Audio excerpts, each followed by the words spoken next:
તો હાલો મહાદેવર બધાય ને આપણે બ્લોગિંગની ચેનલ ચાલુ કરી છે, તમને ખબર છે. અને કંઈક નવું સોપાન, કંઈક નવી ટ્રાય ચાલુ કરી છે. એ ટ્રાયમાં થતું તો એવું કે એડિટિંગ વખતે, વોઇસ આપતી વખતે અવાજમાં બેકગ્રાઉન્ડ નોઇઝ બહુ આવતો હતો. ફેન બંધ રાખીને મારે શૂટ કરવું પડતું હતું.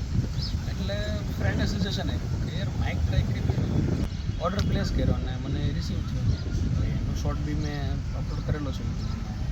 ન જોયું હોય તો જોઈ લેજો. અત્યારે હું જે શૂટ કરું છું આઉટડોર છે. આઉટડોરમાં હું વિધાઉટ માઇકમાં અત્યારે હું રેકોર્ડ કરું છું. અને મને માઇક રિસીવ થયું હતું. એમાં આ રીતનું કંઈક પાઉં નહીં. બાકીની એસેસરીઝ તો મેં અનબોક્સિંગમાં બતાવેલી છે. અને છતાંય હું તમારે કહેતા હોઉં તો કોમેન્ટમાં લખી નાખજો, હું બતાવી દઈશ બધું. હવે તમને અત્યાર સુધીમાં જે વોઇસ મળ્યો છે ને એ વિધાઉટ માઇકનો છે. બેકગ્રાઉન્ડ નોઇઝ તમે જોઈ લો કે મારી વોઇસની ક્વોલિટી જોઈ લો. તો હવે આની પછીની તમે જે ક્લિપ સાંભળશો એ વિથ માઇક હશે.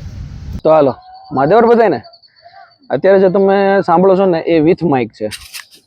માઇક આપણે અહીંયા લગાડેલું છે. હવે વોઇસ આમાં જ રેકોર્ડ થાય છે. એટલે તમે તમારી રીતે ડિસિઝન લઈ શકો છો કે પ્રીવિયસ ક્લિપમાં તમને જે કેવો મારો વોઇસ આવતો હતો અને હાલ કેવો આવે છે. હવે આમાં 100% એક્યુરેસી એટલે નહીં આવી શકે કે બધાના ડિવાઇસ અલગ અલગ હોય. મારો ડિવાઇસ જે છે એમાં વિધાઉટ માઇક બી હું સારું એવું બોલી શકતો હતો, મતલબ સારો એવો અવાજ તમને ડિલિવર કરી શકતો હતો.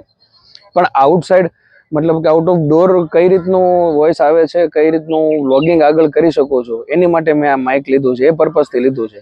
તમને કઈ રીતે લાગ્યું એ મને કહો. અને હા, એક વસ્તુ છે કે મને આ કંપનીના રિવ્યૂ સારા મળેલા. જે જણા 2-3 જણાને પૂછ્યું, બધાએ મને કીધું કે નહીં ભાઈ ડિજિટેકમાં તમે આગળ જઈ શકો છો. પ્લસ થોડુંક વ્યવસ્થિત ભાવમાં હતું એટલે ચાલે. મતલબ સ્ટાર્ટિંગમાં અગર આપણે ઇનિશિયલી કોઈ વ્લોગિંગ ચેનલ ચાલુ કરીએ છીએ અને આપણે બહુ જાજુ એવું કંઈ રોકાણ છે નહીં ને બહુ જાજુ એવું કંઈ ઇન્વેસ્ટમેન્ટ નથી કરવું. એકચ્યુઅલી મારી પાસે ટ્રાયપોડ બી નથી. હાલ જે શૂટ કરે છે મારો ફ્રેન્ડ જ કરે છે.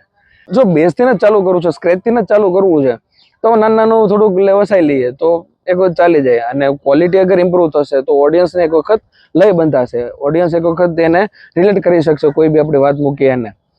તો એ પર્પઝથી મેં વસાવેલું છે. અને એકવાર તમે તમારી રીતે ડિસિઝન લઈ શકશો. હું બાકીનું બધું રિવ્યૂ તમને આપી દઈશ મારી રીતે. જે મને ઓકે લાગ્યું કે મને જે ઓકે નથી લાગ્યું હું તમને કહી દઈશ. બાકી મારા હિસાબે અગર તમારે સ્ટાર્ટિંગમાં કોઈ વ્લોગિંગ ચેનલ તમારે ચાલુ કરવી છે અને કોઈ વિધાઉટ બહુ હેવી ઇન્વેસ્ટમેન્ટ કંઈ કરવું છે તો આ કરી શકો. મારી પાસે લાઇટ બી નથી. મારે વ્લોગિંગની ચેનલ છે એટલે મારે કંઈ મારું ફેસ રિવીલ કરવાનું એવું બધું છે બી નહીં. આ ફર્સ્ટ વિડીયો છે કે જેમાં હું મારું ફેસ બતાવું છું. અને લોંગ વિડીયો બી પહેલો આ જ છે, તો તમે જોઈ શકો છો.